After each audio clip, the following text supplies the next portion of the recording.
sangat terbuka lebar. Untuk kemungkinan tersangka lagi itu sangat terbuka. Karena itulah saya mengambil sikap berbeda dari teman-teman yang lain. Dan sikap saya ini banyak juga didukung oleh para lawyer, para akademisi, praktisi, dan ya penegak-penegak hukum. Misalnya ya kepolisian, ada juga yang jaksa dan hakim gitu. Kenapa? Karena putusan pra peradilan itu kan bukan menentukan seseorang itu pelaku atau tidak. Hanya proses penetapannya itu. Apakah sah sih sebagai tersangka, prosesnya sudah dipenuhi apa tidak, prosedurnya. Apakah sah dia dilakukan penggeledahan, penyitaan, penahanan, dan penghentian. Ini kan objek pra peradilan. Nah, tapi hakim melampaui kewenangan itu. Contoh, dia memerintahkan menghentikan proses penyidikan. Lah, dia baca nggak perma? Peraturan Mahkamah Agung yang tentu berlaku untuk seluruh hakim. Baik hakim pengadilan agama maupun hakim pengadilan tinggi, hakim Mahkamah Agung, hakim agung maksud saya, hakim di PT UN, peradilan niaga dan lain-lain, tentu berlaku. Di peraturan Mahkamah Agung nomor 4 2016 tentang larangan pengajuan peninjauan kembali putusan pra peradilan bab 2 ayat 2 pasal 3. Di situ disebut bahwa seseorang yang telah dicabut status tersangkanya dapat ditersangkakan lagi jika ditemukan dua alat bukti yang sah menurut hukum yang berbeda dengan alat bukti sebelumnya. Nah, sekarang pertanyaannya, alat bukti itu ada berapa? Ada 5 menurut KUHAP. 1 saksi, kedua ahli, ketiga saksi, ahli, kemudian surat, kemudian petunjuk, kemudian keterangan terdakwa. Lah kalau besok penyidik Polda Jabar menemukan 2 alat bukti yang lain yang tidak sama dengan alat bukti yang sekarang, mereka boleh dong melakukan penyelidikan, kemudian sampai penyidikan bahkan tersangka. Lah kenapa Hakim Eman Sulaiman ini mendahului itu? Dia kunci gitu. Ini yang kita menjadi curiga, ada apa dengan Hakim Eman Sulaiman? Satu. Yang kedua, bahwa di poin 5 amar putusannya Hakim Eman Sulaiman mengatakan bahwa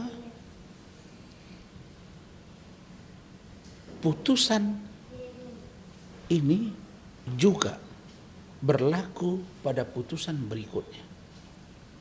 Kira-kira begitu ya. Kalau secara redaksinya kan ada di situ. Tapi kira-kira begitu. Nah, dia kunci lagi nih. Tadi dia bilang dihentikan penyidikan. Perma mengatur itu. Ya kan? Nah, terus Hakim Eman Sulaiman juga bilang bahwa putusan ini juga berlaku pada putusan selanjutnya. Lah, kalau putusan selanjutnya itu nanti ada alat bukti 2, kemudian disidang, kemudian divonis bersalah, terus batal. Ini ngawur. Nah, yang dua ini urgent. Urgent untuk kita kaji, urgent untuk kita dalami. Dan saya, demi Allah, saya tidak benci kepada Hakim Eman Sulaiman. Bahkan saya orang yang mendukung pra peradilan pada waktu itu. Tapi harapan saya, Yang Mulia Hakim Eman Sulaiman memberikan jawaban yang benar-benar melegakan semua pihak. Walaupun tentu tidak semua dapat menerima, tapi relatif. Fakta-fakta hukum itu tidak jadi perdebatan. Contoh, waktu Pak Budi Gunawan dulu, malah itu belum ada objek yang disebut-sebut orang ya, tapi kami waktu berpandangan bahwa tersangka itu bisa objek pra peradilan. Dikabulkan oleh hakim. Ada reaksi tapi dibawa ke MK, benar, sekarang menjadi objek. Artinya ada terobosan hukum yang baru. Tapi yang dilakukan oleh Eman Sulaiman ini bukan terobosan hukum. Karena ini menambah masalah baru, menambah menambah munculnya kegaduhan di tengah masyarakat. Di mana kasus ini sekarang sudah begitu melebar kemana-mana sehingga tidak terkendali.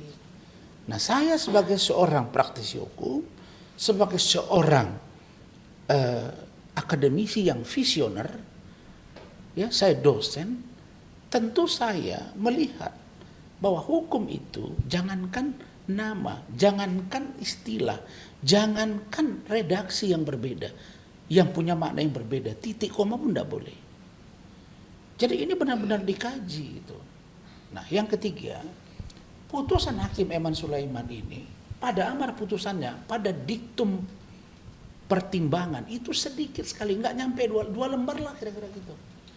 Dan dia lebih pada poin, ya saya ulangi lagi, pada poin kenapa tidak dilakukan pemeriksaan dengan panggilan surat, kenapa tidak diperiksa sebagai calon tersangka meskipun dia DPO.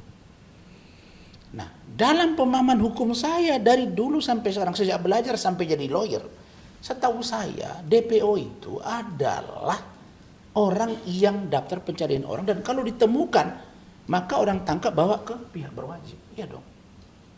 Lah kalau dia DPO dikasih surat panggil sebagai calon tersangka, saya pastikan 1000% dia melarikan diri. Nah, inilah hal-hal yang serius.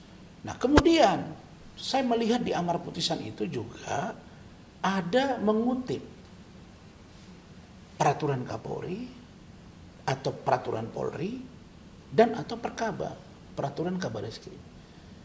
Perpol, Perkab, Perkaba itu berlaku untuk internal kepolisian yang melakukan proses penegakan hukum, termasuk penyelidikan, penyidikan.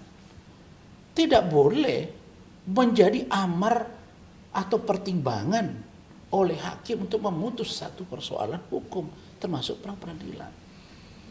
Nah, ini yang menjadi sangat serius. Karena itu menurut saya hakim ini telah memutus tidak sesuai dengan apa yang dimohonkan oleh pemohon atau penggugat, dan dia melampaui, sehingga kita sebutlah dengan putusan yang ultra petita. Begitu.